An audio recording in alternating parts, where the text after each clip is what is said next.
Good morning, everyone. So because of the winter storm and the pivot to online learning, I just recorded this video in place of our lecture today. Basically, we're going to flip-flop the days on the calendar for when we talk about vitamin C and the test you were supposed to take today. So instead of the test being today, it's going to be moved to next Tuesday, and next Tuesday's lecture is today.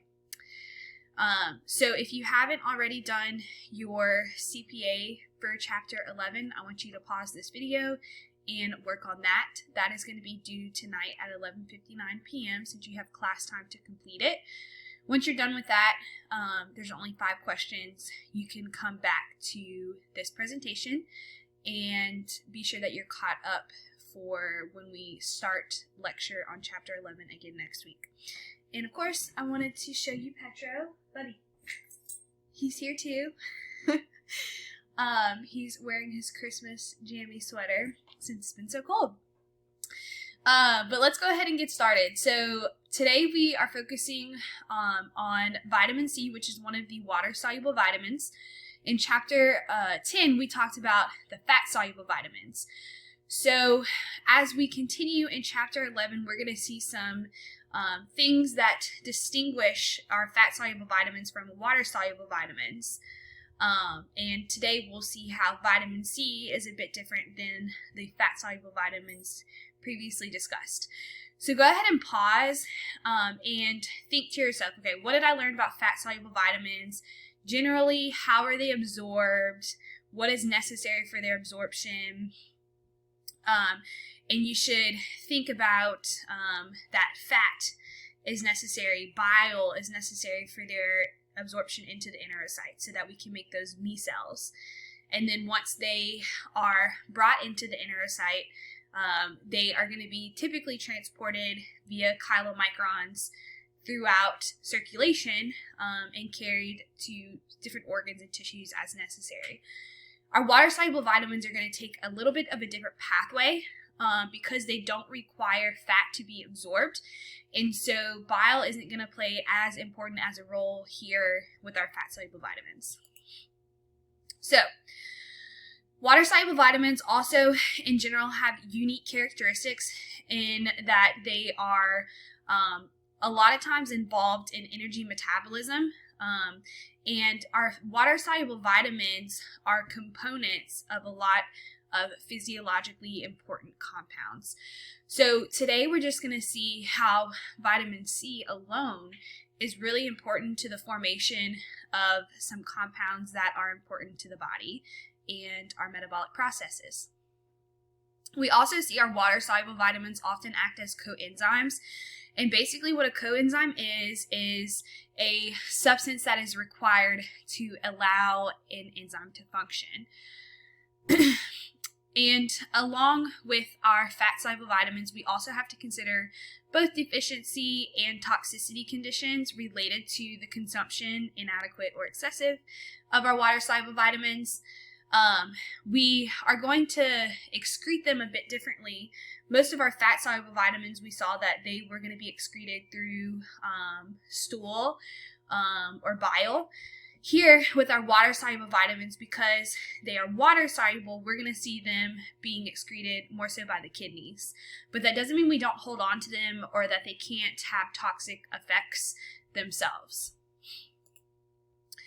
So we are going to get started with Chapter 11, focusing on vitamin C. Anytime you see ascorbic acid or ascorbate, we're talking about vitamin C. So what is vitamin C? Let me move myself up here. Vitamin C is typically we think like vitamin C citrus, it's an antioxidant, and it's really good for us. Well, today we're going to learn why that is, hopefully. So one of the important things about vitamin C is that we know that there's been a deficiency condition called scurvy related to inadequate consumption of vitamin C for a very, very long time. Back when the main method of transportation was via ships, and people lived below the deck of the ships for months on end, and they didn't have adequate, or not even because they lived below the deck, but they didn't have appropriate diets with like vitamin C. They were lacking vitamin C in their diet, and so they developed the condition of scurvy, which we'll talk about a little bit later. One of the interesting things about vitamin C is that we can actually derive vitamin C from glucose. And we see that in this illustration on the right. Basically, we have glucose as a starting point here, and we're ending with ascorbic acid. So glucose to G6P, to G1P, to UDP glucuronate. And then we have a few more reactions here, and then finally we reach ascorbic acid. So there is this interesting connection between vitamin C or ascorbate and glucose. And we also see that vitamin C is a very powerful antioxidant. That's why it's promoted so heavily to be in our diet, and it's in like things like skincare products. The reason that vitamin C is a good antioxidant is because it is able to donate and accept electrons or hydrogen atoms. So remember that video that we watched when we were discussing vitamin E? Vitamin C has the same antioxidant properties, and so it can help to reduce the impact of free radicals. When we are looking at the forms of vitamin C, we have two main forms. They are ascorbate and dehydroascorbate. We're going to see those two forms on the next slide, but generally the most active form is the L-isomer. This is just the actual configuration of ascorbate or dehydroascorbate. So here we see this ascorbate and dehydroascorbate. The big difference here is that we have a hydrogen over here and a hydrogen over here, we don't have a hydrogen here and here, whereas we have it with ascorbate. These enzymes, ascorbate oxidase, monodehydroascorbate reductase, and dehydroascorbate reductase are important with converting our vitamin C forms into either ascorbate or dehydroascorbate. And you see what's happening here is we have essentially an exchange of electrons that are allowing for this conversion. So there's some important things with vitamin C and in general our water-soluble vitamins. We're going to talk a little bit more about how these are impacted by things like the cooking process, by oxidation. Our fat-soluble vitamins aren't as susceptible to damage compared to our water-soluble vitamins. So we know that vitamin C is heat labile, which means that it can be destroyed or altered by heat. So the actual benefit of vitamin C may be reduced, or the bioavailability of vitamin C may be reduced if we heat it. So consuming raw fruits and vegetables that are high in vitamin C is more favorable for getting adequate vitamin C in our diet than if we were to cook foods that have high content in vitamin C. We also see that vitamin C is destroyed by alkali, oxidation, light, in contact with iron and copper. So thinking about how we store foods, supplements, skincare products that have a lot of vitamin C in them, we want to keep them away from light. We want to make sure that they're completely closed. This isn't really going to be a huge issue with the vitamin C content of foods unless that food has been cut. So if you think about like a kiwi, kiwis are pretty high in vitamin C. If you cut that in half and you let that like sit out, exposed to light and oxygen, maybe the vitamin C content will degrade a little bit, but this is going to be more for those forms of vitamin C such as supplements and skincare products. But we certainly don't want to cook any vitamin C rich foods in iron or copper pans because that can also destroy it.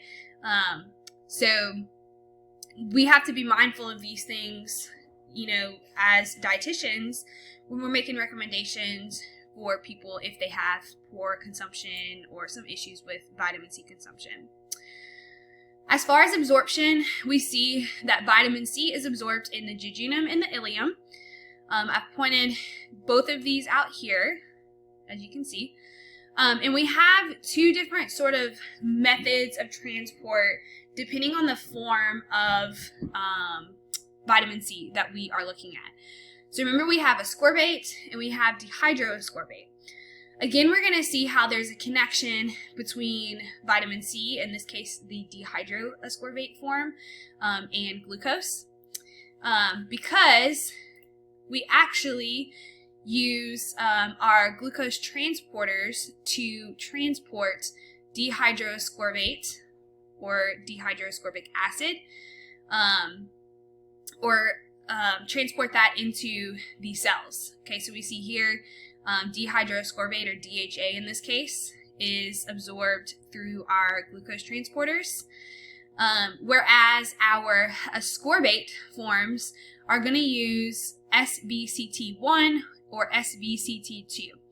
SVCT stands for sodium ascorbate cotransporter, and so basically that means that sodium is necessary for the absorption of ascorbate through SVCTs. So with our DHA or dehydroascorbic acid, we use as glucose transporters.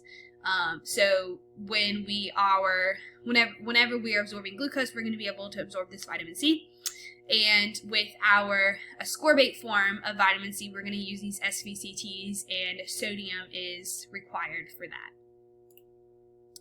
So where do we get vitamin C? Our most rich foods are going to be fruits and vegetables, of course, but we also should ideally consume these raw and not cook them because of how susceptible vitamin C is to light oxidation and heat. I like to point out some of the foods that are really high in vitamin C. Here we see kiwi, strawberries, and green peppers are among the highest in this entire chart. And I just like to point that out because we typically think vitamin C citrus fruits, but that doesn't mean that is necessarily the best place for us to get it. Whereas kiwis, green peppers, and strawberries are actually really, really good sources. And generally, we're going to eat kiwi and strawberries raw as well. So there are several functions of vitamin C which we see listed here. Something I want you to sort of ingrain in your brain is that vitamin C is really important for wound healing. The reason for that is because of its role or function in synthesizing collagen. So we know collagen as something that helps to keep our skin plump. As you lose collagen, you typically have more wrinkles or fine lines.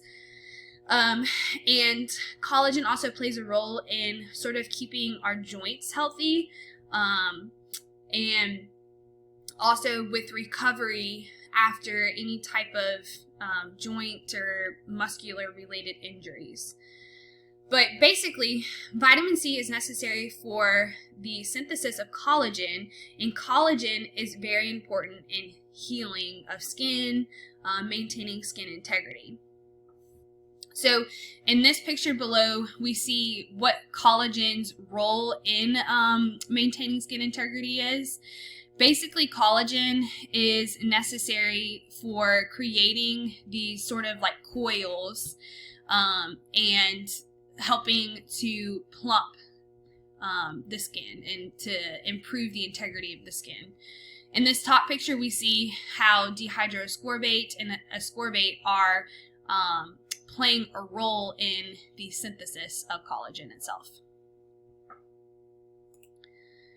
We also know that iron absorption can be improved with intake of vitamin C at the same time. So we always would recommend, especially for moms in WIC who have low iron status, or for anyone who needs to take an iron supplement because they are iron deficient, we would recommend that they take their iron supplement with something like orange juice. Of course, they could take it with like strawberries or a kiwi, whatever. Anything that has a high vitamin C content to improve the absorption of iron. So we're going to see how a lot of these water-soluble vitamins kind of interact with each other to affect or upregulate or downregulate absorption of each other. And this is one of the most well-known relationships between these vitamins and minerals. All right, third, we see that vitamin C helps to form carnitine. Hopefully carnitine sounds familiar to you because we talked about this in our fatty acid chapter last semester. Carnitine is that chaperone, sort of, that helps to carry the fatty acid through the mitochondria during fatty acid oxidation. So if we didn't have carnitine, we wouldn't be able to oxidize those long-chain fatty acids.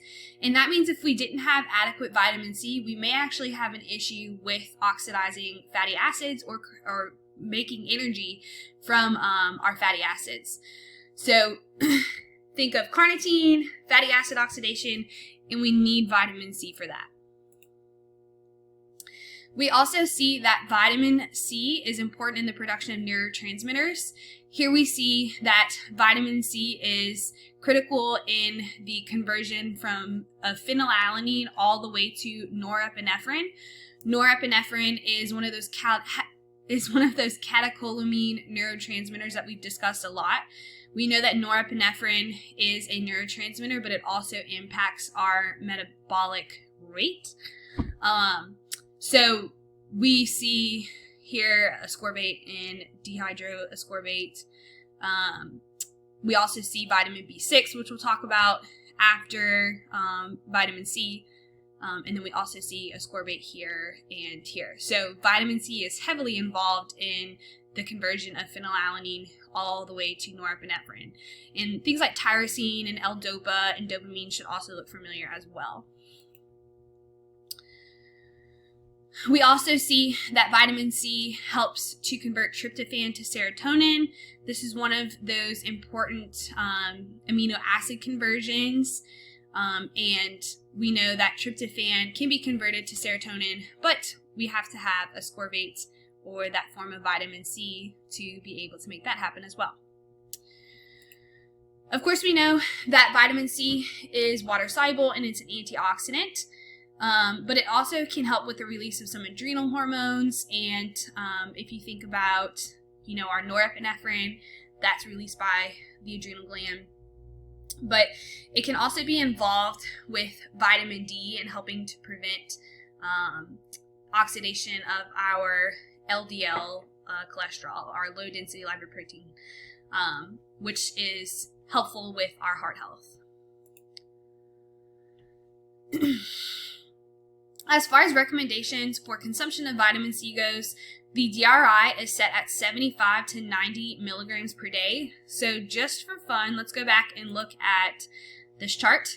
So one serving of a kiwi, or which would be a half a cup of kiwi, is 83 milligrams. So just with a half a cup of kiwi a day, you can meet the recommended intake of vitamin C. So something interesting about the DRI for smokers is that smokers need higher amounts of vitamin C. And that's because in smokers, we see the metabolism of vitamin C, or how quickly we break down vitamin C, is a lot faster. It has to do with more inflammation and free radicals in the bodies of smokers. And so they need a higher amount, so closer to 110 to 125 milligrams per day. I mentioned previously the deficiency condition called scurvy, and how with inadequate vitamin C consumption, we can see things like poor bone growth, joint pain, bleeding gums, which is kind of like the hallmark symptoms, but also some bleeding beneath the skin, such as bruising. On the next slide, I'll show you a video about modern day scurvy, because we are seeing a resurgence because of poor diets in general. And as far as toxicity goes, because vitamin C is such a popular supplement, especially with like people think immune health, we can consume too much of it in that supplemental form. This is the biggest issue in women who are pregnant or for newborns, because once the supplement is stopped, it can cause rebound scurvy. So we have enzymes in our body that help us to degrade excess vitamin C. And so we're sort of like upregulating those enzymes that help to destroy that excess vitamin C. And once we stop the supplement of vitamin C, then we still have that excess of enzymes that are going to work and help to reduce the amount of vitamin C in our blood. And so that's where this sort of idea of rebound scurvy comes in. So maybe we're still consuming a decent amount in our diet, but we have upregulated those enzymes to break down vitamin C more quickly. And so once that supplement is stopped, it's going to just sort of like deplete us completely. I do also want to mention that we see a role of vitamin C in our immune function, but we generally hear that as like, let's boost the immune system, take vitamin C to boost the immune system. If we were to truly boost our immune system, we would be causing an autoimmune condition. So anytime you're like making recommendations about vitamin C, be careful with your words, because what we want to do is support our immune system by consuming adequate amounts of nutrients that are involved with it, such as vitamin C. But we never want to like boost or upregulate the immune system so that we cause an autoimmune condition. So there are two different things going on there. So finally, I just want to share this video with you guys that I found about scurvy in Australia. If I can get it to start. Now, doctors in Australia are blaming poor modern diets for a rise in the number of people suffering from scurvy. The disease, which is caused by a chronic lack of vitamin C, has been diagnosed in 7 diabetic patients at a hospital in Sydney. The doctors say some may have been trying to avoid fresh fruit as a way of managing blood sugar levels. Scurvy is historically associated with sailors. But Captain Cook, on his voyages of discovery, insisted on a fruit-rich diet to avoid the disease. Cases in modern times are usually due to lack of healthy foods, such as with those who are on fad diets.